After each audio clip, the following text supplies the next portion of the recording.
नमस्कार दोस्तों, मैं कपिल चार स्वागत करता हूं आप सभी का आपके अपने परिवार टॉप तक पर। आज हम लोग पॉलिटी राज व्यवस्था का एक महत्वपूर्ण टॉपिक आपके लिए लेकर आया हूं और टॉपिक जो है वो आपके सामने यहां लिखा हुआ है, महान्यायवादी अटॉर्नी जनरल ऑफ इंडिया।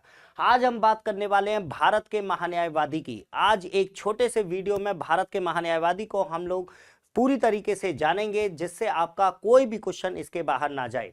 अभी तक आपने चैनल को सब्सक्राइब लाइक नहीं किया है तो चैनल को सब्सक्राइब कर लीजिएगा। अगर वीडियो पसंद आती है तो उसको शेयर करने का कार्य भी कीजिएगा, ठीक है। महान्यायवादी की अगर हम बात करते हैं तो देखिए, दो तीन चीजें आप लोगों को याद रखनी है। दो तीन चीजें क्या याद रखनी है? सबसे पहले आपको याद रखना है कि महान्यायवादी पद का उल्लेख कहां पर मिलता है। तो आपको याद रखना है, महान्यायवादी पद का उल्लेख अनुच्छेद 76 के तहत किया गया है। किसके तहत किया गया है? महान्यायवादी पद का उल्लेख अनुच्छेद 76 के तहत 76 के तहत किया गया है। इसके बाद आपको दो तीन पॉइंट याद रखने हैं। क्या पॉइंट याद रखने हैं? सबसे पहले आपको याद रखना है, महान्यायवादी की नियुक्ति किसके द्वारा की जाती है। ठीक है, महान्यायवादी की नियुक्ति कौन करता है? तो आपको याद रखना है, महान्यायवादी की नियुक्ति राष्ट्रपति के द्वारा की जाती है। किसके द्वारा की जाती है? राष्ट्रपति के द्वारा महान्यायवादी की नियुक्ति की जाती है।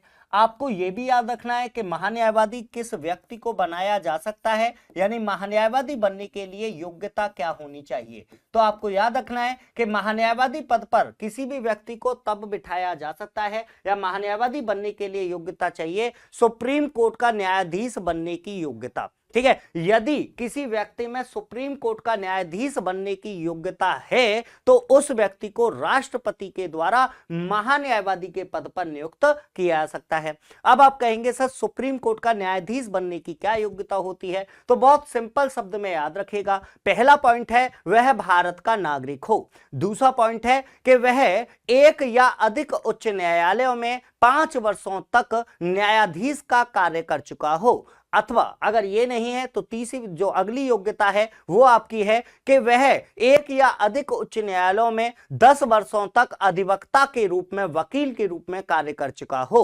अगर ये भी नहीं है तो फिर अगली योग्यता जो है वो आपसे ये कहती है कि वह राष्ट्रपति की राय में पारंगत विधिवेत्ता होना चाहिए। पारंगत विधिवेत्ता का मतलब होता है कानून का अच्छा खासा जानकार होना चाहिए। तो यदि यह योग्यता आपके अंदर है, यदि यह योग्यता व्यक्ति के अंदर है, तो उस व्यक्ति को राष्ट्रपति के द्वारा महान्यायवादी के पद पर नियुक्त किया जा सकता है। ठीक है, आपको यह याद रखना है कि महान्यायवादी पद पर जो व्यक्ति बैठेगा उसका कार्यकाल कितना होगा, कितने समय तक यह अपने पद पर बना रहेगा। तो याद रखेगा, संविधान में महान्यायवादी के कार्यकाल को स्पष्ट नहीं किया गया है ना। बस आपको यह याद रखना है कि महान्यायवादी राष्ट्रपति के प्रसाद पर्यंत, राष्ट्रपति के प्रसाद पर्यंत का मतलब क्या है? जब तक राष्ट्रपति चाहे, है ना, राष्ट्रपति के प्रसाद पर्यंत महान्यायवादी अपने पद को धारण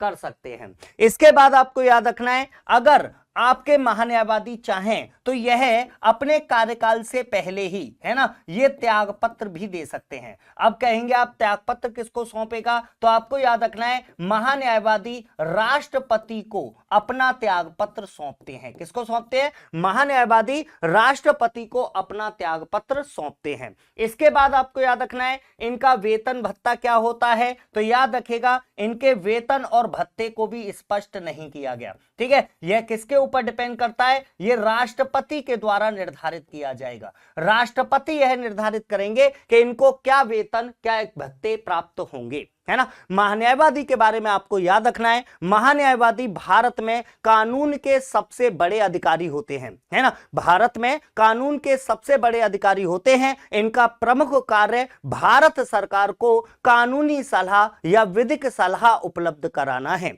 राष्ट्रपति के द्वारा अगर इन्हें कोई कार्य सौंपा जाता है तो उसको संपन्न करना, और यदि राष्ट्रपति सुप्रीम कोर्ट में अपना पक्ष रखना चाहते हैं तो यह राष्ट्रपति की ओर से या भारत सरकार की ओर से सरकार का पक्ष कोर्ट में रखने का कार्य करेंगे। ठीक है, आपको एक और चीज याद रखनी है कि भारत के महान्यायवादी जो हैं, इन्हें भारत के किसी भी न्यायालय में प्रथम सुनवाई का अधिकार प्राप्त होता है। यह विशेष तौर पर याद रखिएगा, इन्हें भारत में स्थित किसी भी न्यायालय में प्रथम सुनवाई का अधिकार प्राप्त होता है। इसके अलावा आपको याद रखना है कि भारत के महान्यायवादी जो होते हैं वो अनुच्छेद 88 के तहत, अनुच्छेद 88 आर्टिकल 88 के तहत संसद की बैठकों में भी भाग ले सकते हैं। लेकिन संसद की बैठकों में भाग लेते हुए इन्हें बोलने का अधिकार होगा, लेकिन इनको मतदान का अधिकार प्राप्त नहीं होगा। इस समय पर आपके देश के 15वें महान्यायवादी के रूप में, ठीक है, 15वें महान्यायवादी के रूप में आपको नाम याद रखना है इस समय पर जो हैं ये हैं आपके